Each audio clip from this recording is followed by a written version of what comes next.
Friends, आज की कहानी है नौकरानी की जिंदगी भाग 7।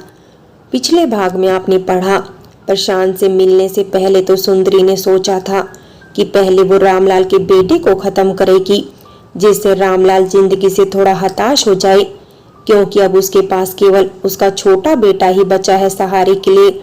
सुंदरी इसी ताक में न जाने कब से थी। होली का त्योहार आया और रामलाल की पार्टी के सदस्यों ने उनसे होली पार्टी की फरमाइश रखी। बोले, इस होली पर ऐसा जलसा होना चाहिए कि बस सबकी तबीयत हरी हो जाए। अब आगे शराब, कबाब और शबाब का ऐसा इंतजाम हो कि अगली होली तक नशा चढ़ा रहे। अब रामलाल कैसे अपनी पार्टी के सदस्यों को मना करते? वे खुद ही ऐसी पार्टियों के शौकीन थे। बुढ़ोती आ गई थी, लेकिन मिजाज अभी भी उनके रसिया किस्म के थे। आए दिन अपनी अयासियों के लिए 5 स्टार होटल बुक करवाते, नई नई कमसिन छोकरियों को बुलवाते। छोकरियां अपनी मर्जी से आती तो ठीक है, नहीं तो रुपयों के जोर पर तो आजकल बहुत सी चीजें खरीदी जा सकती है। जवानी का मोल भी लग ही जाता है, और फिर धन्ना सेठों के लिए तो किसी कमसिन छोकरी की इज्जत का मोल कुछ भी नहीं। बस पैसा फेंको, तमाशा देखो, क्योंकि साहब आजकल जिंदगी और जवानी बहुत सस्ती हो गई है। वो इसीलिए कि कुछ लोगों की जेबों में पैसा ज्यादा बढ़ गया है, तो उनकी आंखों का पानी मर चुका है और उन्हें अपने सिवा किसी और का ख्याल ही नहीं। गरीब को पेट की आग बुझाने के लिए रोटी चाहिए और अमीर को अपनी हवस की आग बुझाने को जवानी। दोनों का तालमेल ऐसा है जैसे कि दाल और रोटी का। इसीलिए रामलाल अपनी दौलत के जोर पर उछलता फिरता था, और अब सावित्री की जवानी में इतना जोर नहीं रह गया कि वो अब रामलाल को रिझा सके। अब तो उसका देवर आकाश भी उसकी ओर ध्यान न देता था, जिससे कि सावित्री तिलमिलाई रहती थी। अब रामलाल उसे पहले की तरह रुपयों पैसों का मालिकाना हक भी नहीं देता था, जिससे सावित्री के दिमाग का पारा आसमान छू रहा था। फिर होली की पार्टी के 2 दिन पहले सावित्री आकाश के पास गई और उसे रिझाते हुए बोली, क्या देवर जी, कभी हमारा भी ख्याल रख लिया कीजिए। हमें अब भी आपका इंतजार रहता है, लेकिन आप रातों को न जाने कहाँ गायब रहते हैं।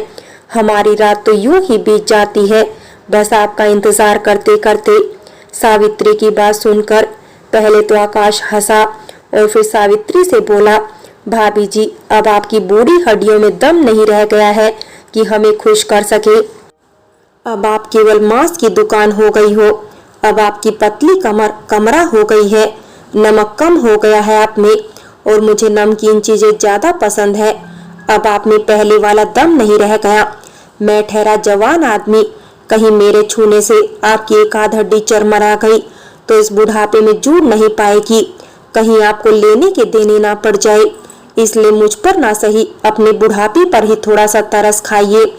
आकाश की ऐसी बातें सुनकर सावित्री चिढ़ गई और उससे बोली, देवर जी, बाल तो आपके भी सफेद हो गए हैं। खिजाम लगाने से आपकी उम्र नहीं छुप जाएगी। जवानी तो आपकी भी ढल चुकी है। आप भी अब भजन गाना शुरू कर दीजिए। तब आकाश बोला, भाभी जी, मैं मर्द हूँ और मर्द कभी बूढ़ा नहीं होता। खैर, तो आप अपनी मनाइए। ये मत सोचिएगा कि बापूजी को बहलाकर और उनको अपनी मुट्ठी में लेकर उनकी गद्दी और इस जायदाद की उत्तराधिकारी बन जाएंगी। उनका उत्तराधिकारी तो मैं ही बनूंगा, क्योंकि मैं उनका बेटा हूँ और आप उनके मरे हुए बड़े बेटे की दूसरी पत्नी, जिसकी कोई अहमियत नहीं है। तब सावित्री तिल मिलाकर बोली, देवर जी, आपको नहीं लग रहा कि आप कुछ ज्यादा ही हवा में उड़ रहे हैं?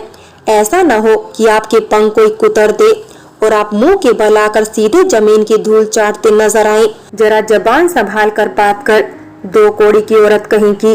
तेरी औकात तो मैं तुझे दिखाकर रहूंगा। आकाश गुस्से से बोला, ज्यादा मत बोल, नहीं तो तेरी सारी करतूतें दुनिया को बता दूंगी। सावित्री बोली, मेरे मुंह मत लग, दूध की धुली तो तू भी नहीं है।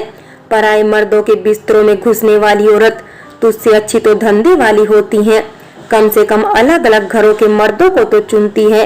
तू तो एक घर के मर्दों का शिकार करती आई है, बेहया कहीं की। आकाश बोला, जब तक जवान थी तो मेरी जवानी के मजे लूटता रहा, अब मैं तुझे बेहया लगने लगी।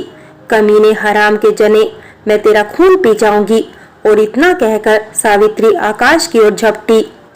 सावित्री आकाश पर झपट पाती कि इससे पहले ही आकाश ने सावित्री के बाल पकड़े और उसे बिस्तर पर पटक कर बोला, साली मुझे हराम का जना कहती है, अपनी उम्र का लिहाज कर जरा, तुम मुझसे उम्र में कितनी बड़ी है और मैं नहीं घुसता था तेरे बिस्तर में, तू घुसती थी मेरे बिस्तर में, मैं तो सब कुछ जानता भी नहीं था, तूने ही मुझे सब सिखाया, निकल मेरे कमरे से घटिया औरत, देख लूंगी तुझे, आया बड़ा बाप के दम पर शेर बनता है।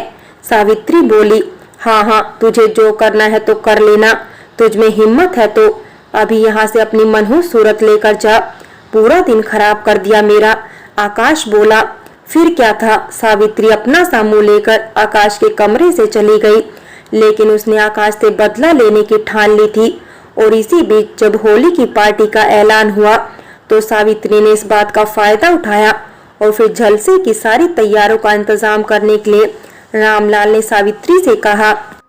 सावित्री तो यही चाहती थी, वो तो बस आकाश से अपनी बेइज्जती का बदला लेना चाहती थी, इसीलिए वो चाहती कि महफिल में कोई ऐसी आए जो आकाश का खेल खत्म करने में उसकी मदद कर दे। होली के झलसे में तो बहुत कुछ होता है, अगर आकाश मर गया तो यही हल्ला होगा कि ज्यादा पीली होगी, इसीलिए ये हादसा हो गया। सावित्री ने अपनी तिकड़म चलाई, लेकिन सावित्री को ये नहीं पता था कि सुंदरी भी कम शातिर नहीं थी। उसने मुखबिर को रामलाल के यहाँ लगा रखा था, जो उसके यहाँ खाना बनाती थी, और उस घर में हो रही सारी बातों की जानकारी वो सुंदरी को देती थी। और होली के झलसे वाली बात भी उसने सुंदरी से कही। सुंदरी की तो जैसे बाछी ही खिल गई, वो तो न जाने कब से इस पल का इंतजार कर रही थी। उसे अब रामलाल के घर में घुसने का बहाना मिल गया था। सुंदरी ने भी अपनी तिकड़म लगाकर रामलाल के घर में अपना मुजरा रखवा लिया और मुजरे की बात करने उसके पास सावित्री आई थी। लेकिन सुंदरी ने ये शर्त रखी कि वो केवल रात में ही किसी के घर नाचने जाती है। सावित्री ने उसकी शर्त को मान लिया, क्योंकि वो भी यही चाहती थी। और सावित्री सुंदरी से बोली कि मैं तुम्हें मुंह मांगा इनाम दूंगी, इतना अच्छा नाचूंगी ना कि आपको मुझे मुंह मांगा इनाम देना ही होगा, और अगली बार भी आप मुझे ही बुलाएंगी। सुंदरी बोली, नाचने के अलावा भी तुम्हें एक काम और करना है। सावित्री बोली, क्या मतलब है मोहतरमा, मैं कुछ समझी नहीं। सुंदरी बोली, मतलब तुम्हें किसी को रास्ते से हटाना है। सावित्री बोली, मगर किसे? सुंदरी ने पूछा। रामलाल सिंह के बेटे आकाश को। सावित्री बोली, ये कैसी बातें कर रही हैं, कहीं दिमाग तो खराब नहीं हो गया आपका। मोहतरमा, मेरा पेशा मुजरा करना है, किसी का खून करना नहीं, समझी आप। सुंदरी ने नाटक करते हुए कहा, तुम्हें इसके लिए मुंह मांगा रुपया मिलेगा। सावित्री बोली, उस दिन सुंदरी ने न जाने कितना रुपया बटोरा, लोग उस पर नोटों की बौछारें कर रहे थे, और इन सब से अलग आकाश सुंदरी को केवल अपनी आंखों में टटोल रहा था। अब समय था सावित्री की योजना अनुसार खेल को आगे बढ़ाने का। सुंदरी नाचते नाचते थक चुकी थी और उसने अपने लिए एक अलग कमरे में जाने की गुजारिश की, क्योंकि महफिल सारी रात चलने वाली थी और सुंदरी को अब थोड़ी देर का आराम चाहिए था। रामलाल ने फौरन ही सावित्री को बुलाया और उससे बोला, सुंदरी को थोड़ी देर के लिए मेहमानों वाले कमरे में ले जाओ। सावित्री रामलाल के कहे अनुसार सुंदरी को ले गई। अब दोनों मिलकर कमरे में आकाश का इंतजार करने लगी। उन्हें पक्का यकीन था कि आकाश सुंदरी के पीछे जरूर आएगा, और वही हुआ। सावित्री कमरे में बेड के नीचे छुपी हुई थी। आकाश नशे में धुत कमरे में पहुंचा और सुंदरी की तारीफ करने लगा। सुंदरी ने आकाश से कमरे में पड़े सोफे पर बैठने को कहा, और जैसे ही आकाश सोफे पर बैठा तो सावित्री ने उसे पीछे से रुमाल में लगी हुई बेहोशी की दवा सुंघा दी। फिर क्या था, अब आकाश बिल्कुल अचेत था।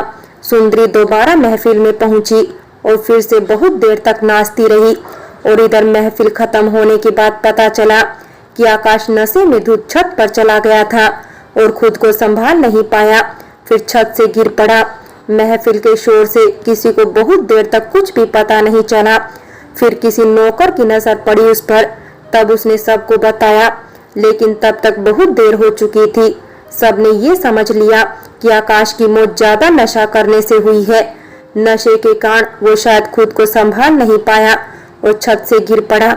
इस काम में सावित्री की मदद उसकी नौकरानी ने की थी, जो उसके घर में खाना बनाती थी, क्योंकि नौकरानी को भी आकाश से अपना पुराना हिसाब किताब चुकता करना था। वो दोनों ही आकाश को घसीटकर छत तक ले गए थे। नौकरानी ने भी अपना हिसाब पूरा कर लिया था। नौकरानी की ये कहानी सुंदरी भी जानती थी, इसीलिए तो सुंदरी ने उसे रामलाल के घर में भेजा था। सावित्री का बदला तो पूरा हो चुका था, लेकिन अभी सुंदरी के कलेजे में आग धधक रही थी, क्योंकि उसका मुकाम तो रामलाल था, जिसका अंत अभी बाकी था। अब रामलाल के बाद उसकी गद्दी की उत्तराधिकारी सावित्री थी, लेकिन सावित्री भी ये कहाँ जानती थी उसके साथ भविष्य में क्या होने वाला है, क्योंकि सावित्री ने भी तो कई पाप किए थे और ईश्वर को अभी उसका हिसाब देना बाकी था। यदि इंसान का वर्तमान अच्छा हो तो इंसान कभी कभी अपने वर्तमान में इतना लीन हो जाता है कि वो ये भूल जाता है कि उसने जो बीज बोए थे उसकी फसल भविष्य में तैयार होगी। अगर बीज सही बोए होंगे तो फसल अच्छी होगी, वरना खराब बीजों पर तो फसल कभी अच्छी उग ही नहीं सकती। जब सुंदरी से प्रशांत मिला तो सुंदरी के इंतकाम का वक्त तो तय नहीं था, लेकिन फैसला जरूर हो चुका था कि अब उसके इंतकाम को मंजिल नसीब हो जाएगी। अपने बेटे आकाश की मौत से रामलाल टूट चुका था, लेकिन सत्ता का नशा वो नशा होता है, यदि इंसान के पैर कब्र में भी लटके हों तो वो राजनीति नहीं छोड़ता। यही रामलाल के साथ भी हो रहा था। सावित्री ने तो कई बार कहा रामलाल से कि वो अपनी सत्ता की बागडोर किसी और के हाथों में सौंप दे, लेकिन रामलाल नहीं माना। इस बीच फिर से चुनाव आए और चुनावी रैलियां चलने लगी। रामलाल भी बढ़ चढ़कर चुनावी रैलियों में भाग लेने लगा। उसने अपने स्वास्थ्य का ख्याल न रखते हुए रैलियों में सम्मिलित होना ज्यादा जरूरी समझा, और इधर प्रशांत और सुंदरी के इरादे कुछ और ही थे। सुंदरी एक तवायफ थी तो उसके जानने वाले बहुत थे। सुंदरी की जान पहचान रामलाल के विरोधी पार्टी वाले सदस्य से हो गई। सुंदरी ने पूरी तरह उसे अपनी बातों से दीवाना बना दिया। उसे बातें बातों में पता चला कि वो रामलाल से कितनी नफरत करता है। सुंदरी को जब लगा कि वो पूरी तरह से उसका विश्वास पात्र हो गया है, तो सुंदरी ने उसके साथ मिलकर एक योजना बनाई। सुंदरी नहीं चाहती थी कि मासूम प्रशांत इस झमेले में फंसे, इसीलिए उसने उसे अपनी योजना का हिस्सा नहीं बनाया, क्योंकि सुंदरी के पास तो बहुत पैसा था, वो अपना बचाव कर सकती थी। लेकिन प्रशांत तो बेचारा गरीब था, ऊपर से अपने घर का अकेला बेटा, उसे कुछ हो जाने पर न जाने उसकी माँ का क्या हाल होगा। इसलिए यही सोचकर सुंदरी का मन बोला, इससे अच्छा है कि मैं उसे इस मामले में घसीटूं ही नहीं, उसे दूर ही रखूं तो ही अच्छा है। दिन गुजर रहे थे और रामलाल की रैलियां जोरों पर थी। उसके साथ सावित्री भी हर जगह लोगों का अभिवादन करने जाती। सावित्री को तो बस सत्ता का लालच था, इसीलिए वो रामलाल के संग संग ही लगी रहती। अब रामलाल सावित्री को ज्यादा भाव नहीं देता था, इसीलिए वो सोच रही थी कि रामलाल कब उसके रास्ते से हट जाए और रामलाल की सारी जायदाद की वो अकेली वारिस हो जाए। और इधर सुंदरी बहुत बड़ी योजना को अंजाम देने वाली थी, जिससे काफी खतरा था, और अब उसकी इस योजना को पूरी तरह सफल बनाने का समय आ गया था। फ्रेंड्स, बाकी की कहानी अगले भाग में देखें, और अगर कहानी अच्छी लगी हो तो लाइक करें, शेयर करें और प्यार भरी कहानी चैनल को सब्सक्राइब करें।